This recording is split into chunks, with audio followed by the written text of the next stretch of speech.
Rebecca Rose, I will let you go from here because I know you have always mentioned you're a casual fan, and what I've always thought was remarkable about that is sometimes you have casual fans that they like a series, but they don't even know who the creator is. You know who Akira Toriyama was, and I remember after seeing Dragon Ball Super Broly, you made a tribute post to him saying, thank you so much for giving us Dragon Ball Super Broly. I always thought that was awesome. So let's take it away. What did Toriyama meant to you? So, a lot like you, obviously, I did grow up with Dragon Ball.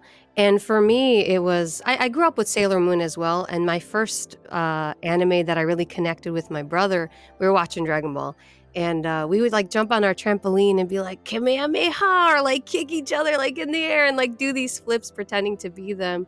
Um, and like you said, we were talking about before, my favorite quote of the entire well, I guess it's hard to say the entire Dragon Ball series, but for me in DBZ, when Android 16 is like, Gohan, like it's not a sin to fight for what's right. Like some people, like words aren't gonna reach them. Like you're kind, but like this is what we have to do, and that to me always stuck with me because I was like, dang, like you always hear like violence isn't the answer, and oh, shows like this that promote violence, it's bad, but it's not all about just being violent. It's about like discipline and fighting for what's right sometimes, and protecting people who are weak and who can't fight.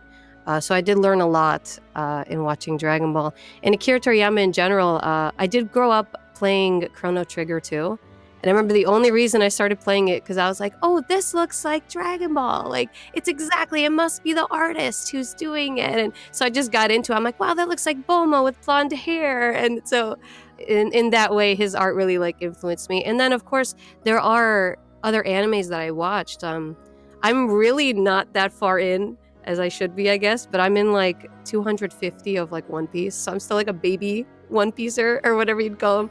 But when I saw what Oda wrote too about Akira Toriyama, just like my heart is broken about like he was my sensei, he was someone I looked up to. It was so heartbreaking to see all that. And but like you said, it is very nice to know that people told them before, like while he was alive, how much they appreciated him, and I hope he knows how appreciated he was. And yeah, that was my influence, or that was Dragon Ball's influence on me. Beautifully well said.